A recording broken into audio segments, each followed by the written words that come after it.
ಅಶೋಕ್ ಗೌಡ್ರೆ ನೇರವಾಗಿ ಒಪ್ಕೊಳ್ತಿದ್ದಾರೆ. ಹೌದು, ಗ್ಯಾರಂಟಿ ಯೋಜನೆಗಳು ಮುಖ್ಯಮಂತ್ರಿಗಳು ಬರೋದ್ರಿಂದ ತಪ್ಪೇನಿದೆ, ನಾವು ಆಕ್ಟಿವ್ ಆಗಿ ಪಾರ್ಟಿಸಿಪೇಟ್ ಮಾಡ್ತೀವಿ. ಹಿಂದೆ ಯಡಿಯೂರಪ್ಪನವರು ಕೂಡ ಚುನಾವಣಾ ಕಣದಲ್ಲಿ ಇರ್ತಾ ಇದ್ರು ಮುಖ್ಯಮಂತ್ರಿಗಳಾಗಿ.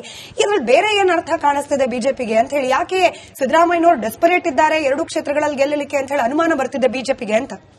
ಈಗಾಗಲೇ ಇಡೀ ರಾಜ್ಯದಲ್ಲಿ ಎಲ್ಲಾ ವಿಶ್ಲೇಷಕರು ಮಾತಾಡಿರ್ತಕ್ಕಂಥದ್ದು ಒಂದೇ, ಅಕಸ್ಮಾತ್ ಏನಾದರೂ ಒಂದು ಕ್ಷೇತ್ರ ಸೋತ್ರೆ ಮುಖ್ಯಮಂತ್ರಿ ಕುರ್ಚಿ ಅಲ್ಲಾಡೋಗುತ್ತೆ ಅಥವಾ 2 ಕ್ಷೇತ್ರದಲ್ಲಿ ಸೋತ್ರೆ ಸರ್ಕಾರನ ಅಲ್ಲಾಡೋಗುತ್ತೆ ಅಂತ ಹೇಳಿ ವಿಶ್ಲೇಷಕರು ಮತ್ತು ಜನಸಾಮಾನ್ಯರ ಮಾತು ಮಾತಾಡ್ತಿದ್ದಾರೆ. ಇದನ್ನ ಬಿಜೆಪಿಯವರು ವಿರೋಧ ಪಕ್ಷದವರು ಮಾತಾಡ್ತಿರ್ತಕ್ಕಂಥ ವಿಚಾರ ಅಲ್ಲ.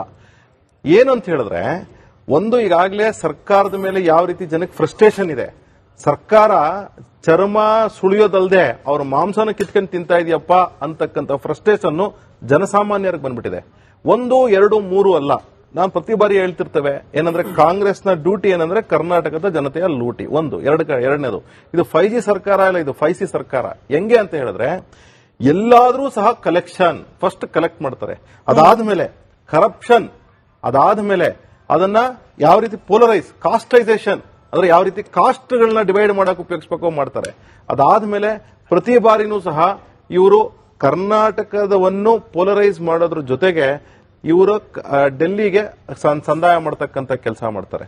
ಅಂತಂದ್ರೆ ಅದನ್ನ ಯಾವ ರೀತಿ ಪಾರ್ಸಲ್ ಮಾಡೋದು, ಈ ರೀತಿ ಮಾಡ್ಕೊಂಡು ಕಾಂಗ್ರೆಸ್ ಸರ್ಕಾರ ಪ್ರತಿ ಬಾರಿನೂ ಬಂದಿರೋದ್ರಿಂದ, ಜೊತೆಗೆ ಈ 3 ವರ್ಷಗಳಲ್ಲಿ ಜನಕ್ಕೆ ರೋಸ್ ಎದ್ದೋಗ್ಬಿಟ್ಟಿದ್ದಾರೆ. 5G ಅಂತ ಹೇಳಿದ್ರು.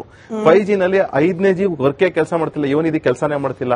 ಇವತ್ತು ಯಾರೋ ಮಧ್ಯಾಹ್ನದಲ್ಲಿ ಮಾತಾಡ್ತಿದ್ದೆ ಯಾರೋ ಒಬ್ಬರ ಹತ್ರ, ಅವ್ರು ಹೇಳ್ತಾ ಇದ್ರು, ಸರ್ ಖಂಡಿತವಾಗ್ಲೂ ಹೇಳ್ತಾ ಇದೀನಿ ಸರ್, ಆ ಶಕ್ತಿ ಯೋಜನೆ ತೆಗೆಸ್ಬಿಡಿ ಸರ್. ಯಾಕೆ ಅಂತ ಹೇಳಿದ್ರೆ ಅವ್ರು ಹೇಳ್ತಾ ಇದ್ರು, ಸರ್ ಶಕ್ತಿ ಯೋಜನೆಗಿಂತ ಹಿಂದೆ ನಾವು ಕೆಲಸ ಮಾಡ್ತಕ್ಕಂಥ ಹೆಂಗಸರುಗಳು ಬಸ್ಸಲ್ಲಿ ಹೋಗ್ಬಿಟ್ಟು ನೀಟಾಗಿ ನೆಮ್ಮದಿಯಿಂದ ಬರ್ತಾ ಇದೀವಿ ಸರ್.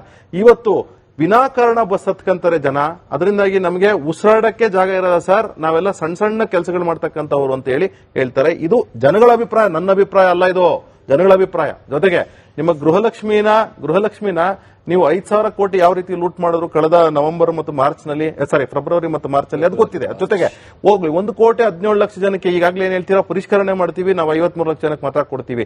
ಈಗಾಗಲೇ ಹೋಗ್ತಿರೋದೇ ಅಷ್ಟು ಜನಕ್ಕೆ 36,000 ಕೋಟಿನಲ್ಲಿ. ಈಗಾಗಲೇ ರಿವೈಸ್ಡ್ ಬಜೆಟ್ 28,000 ಕೋಟಿ, ನೆನಪಿರ್ಲಿ ಇದನ್ನು ಸಹ ಆಯ್ತಾ. ಜೊತೆಗೆ ಗೃಹ ಜ್ಯೋತಿಯಿಂದ ಒಂದು ಕಡೆ ನೀವು ಡೊಮೆಸ್ಟಿಕ್ ಗೆ ಮನೆಗೆ ಒಂದ್ ನಿಮಿಷ ಪ್ಲೀಸ್ ನೀವು ಮಾತಾಡ್ಬೇಕಾದ್ರೆ ಮಾತಾಡ್ಲೇ ಇಲ್ಲ ಅಕ್ಕ ನೀವು ಮಾತಾಡ್ಬೇಕಾದ್ರೆ ಮಾತಾಡ್ಲಿಲ್ಲ, ದಯವಿಟ್ಟು ಸಹ ಇದು ಡೆಮಾಕ್ರಸಿಯನ್ನು ಗೌರವಿಸಿ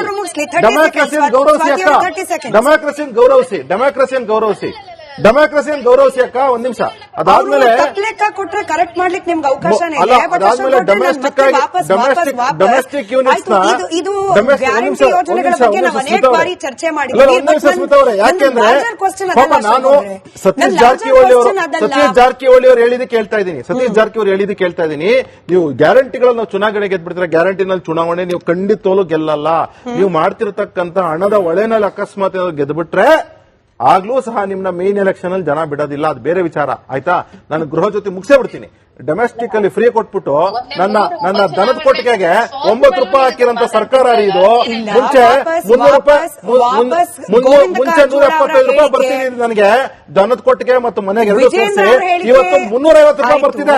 175 ರೂಪಾಯಿ 350 ರೂಪಾಯಿ ಆಯ್ತು. ಈ ಕಡೆಗೆ ಒಂದ್ ನಿಮಿಷ ಟಾಪಿಕ್ ಅದಲ್ಲ. ಮುಖ್ಯಮಂತ್ರಿ ಬದಲಾವಣೆಯ ಚರ್ಚೆಯ ನಡುವೆ ಸಿದ್ದರಾಮಯ್ಯ ಅವರು ಆಕ್ಟಿವ್ ಆಗಿರೋದು ಚುನಾವಣಾ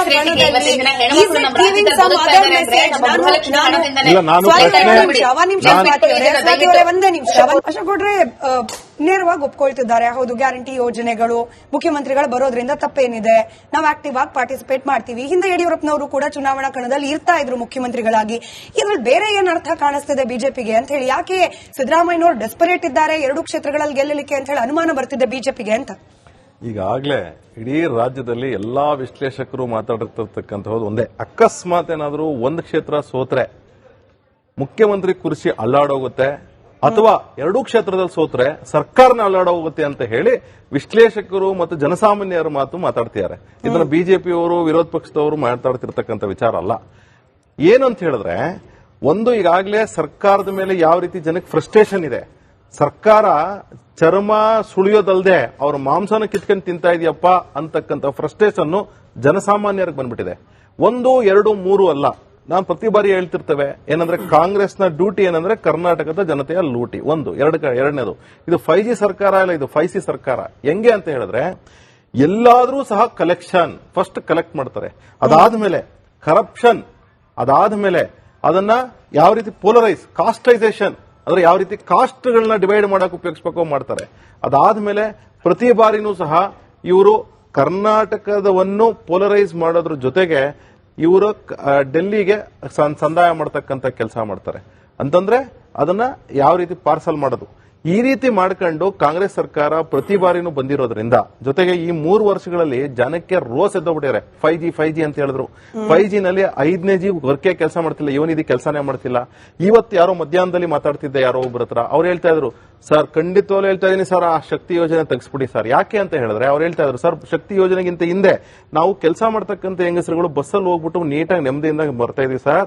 ಇವತ್ತು ವಿನಾಕಾರಣ ಬಸ್ ಹತ್ಕಂತಾರೆ ಜನ, ಅದರಿಂದಾಗಿ ನಮಗೆ ಉಸಿರಾಡಕ್ಕೆ ಜಾಗ ಇರೋದ ಸರ್, ನಾವೆಲ್ಲ ಸಣ್ಣ ಸಣ್ಣ ಕೆಲಸಗಳು ಮಾಡ್ತಕ್ಕಂಥವ್ರು ಅಂತ ಹೇಳಿ ಹೇಳ್ತಾರೆ. ಇದು ಜನಗಳ ಅಭಿಪ್ರಾಯ, ನನ್ನ ಅಭಿಪ್ರಾಯ ಅಲ್ಲ, ಇದು ಜನಗಳ ಅಭಿಪ್ರಾಯ. ಜೊತೆಗೆ ನಿಮ್ಮ ಗೃಹಲಕ್ಷ್ಮಿನ ನೀವು 5,000 ಕೋಟಿ ಯಾವ ರೀತಿ ಲೂಟ್ ಮಾಡಿದ್ರು ಕಳೆದ ನವೆಂಬರ್ ಮತ್ತು ಫೆಬ್ರವರಿ ಮತ್ತು ಮಾರ್ಚ್ ನಲ್ಲಿ, ಅದು ಗೊತ್ತಿದೆ. ಜೊತೆಗೆ ಹೋಗ್ಲಿ 1,17,00,000 ಜನಕ್ಕೆ ಈಗಾಗಲೇ ಏನ್ ಹೇಳ್ತೀರಾ ಪರಿಷ್ಕರಣೆ ಮಾಡ್ತೀವಿ, ನಾವು 53 ಲಕ್ಷ ಜನಕ್ಕೆ ಮಾತ್ರ ಕೊಡ್ತೀವಿ. ಈಗಾಗಲೇ ಹೋಗ್ತಿರೋದೇ ಅಷ್ಟು ಜನಕ್ಕೆ 36,000 ಕೋಟಿನಲ್ಲಿ. ಈಗಾಗಲೇ ರಿವೈಸ್ಡ್ ಬಜೆಟ್ 28,000 ಕೋಟಿ, ನೆನಪಿರ್ಲಿ ಇದನ್ನು ಸಹ ಆಯ್ತಾ. ಜೊತೆಗೆ ಗೃಹ ಜ್ಯೋತಿಯಿಂದ ಒಂದು ಕಡೆ ನೀವು ಡೊಮೆಸ್ಟಿಕ್ ಗೆ ಮನೆಗೆ ಒಂದ್ ನಿಮಿಷ ಪ್ಲೀಸ್ ನೀವು ಮಾತಾಡ್ಬೇಕಾದ್ರೆ ಮಾತಾಡ್ಲೇ ಇಲ್ಲ ಅಕ್ಕ ನೀವು ಮಾತಾಡ್ಬೇಕಾದ್ರೆ ಮಾತಾಡ್ಲಿಲ್ಲ ದಯವಿಟ್ಟು ಸಹ. ಇದು ಡೆಮಾಕ್ರಸಿಯನ್ನು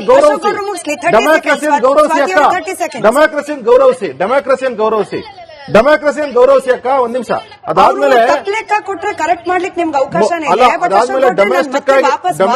ಡೊಮೆಸ್ಟಿಕ್ ಯೂನಿಟ್ಸ್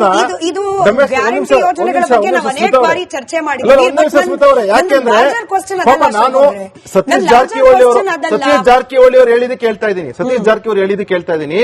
ನೀವು ಗ್ಯಾರಂಟಿಗಳು ನಾವು ಚುನಾವಣೆ ಗೆದ್ಬಿಡ್ತೀರಾ, ಗ್ಯಾರಂಟಿನಲ್ಲಿ ಚುನಾವಣೆ ನೀವು ಖಂಡಿತವೂ ಗೆಲ್ಲಲ್ಲ. ನೀವು ಮಾಡ್ತಿರ್ತಕ್ಕಂಥ ಹಣದ ಒಳೆನಲ್ಲಿ ಅಕಸ್ಮಾತ್ ಗೆದ್ಬಿಟ್ರೆ ಆಗ್ಲೂ ಸಹ ನಿಮ್ನ ಮೇನ್ ಎಲೆಕ್ಷನ್ ಅಲ್ಲಿ ಜನ ಬಿಡೋದಿಲ್ಲ, ಅದು ಬೇರೆ ವಿಚಾರ ಆಯ್ತಾ. ನಾನು ಗೃಹ ಜೊತೆ ಮುಗಿಸೇ ಬಿಡ್ತೀನಿ.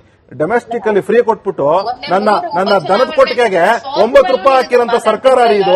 ಮುಂಚೆ 300 ರೂಪಾಯಿ ಮುಂಚೆ 175 ರೂಪಾಯಿ ಬರ್ತೀನಿ ನನಗೆ ದನದ ಕೊಟ್ಟಿಗೆ ಮತ್ತು ಮನೆಗೆ 2 ಸೇರಿಸಿ.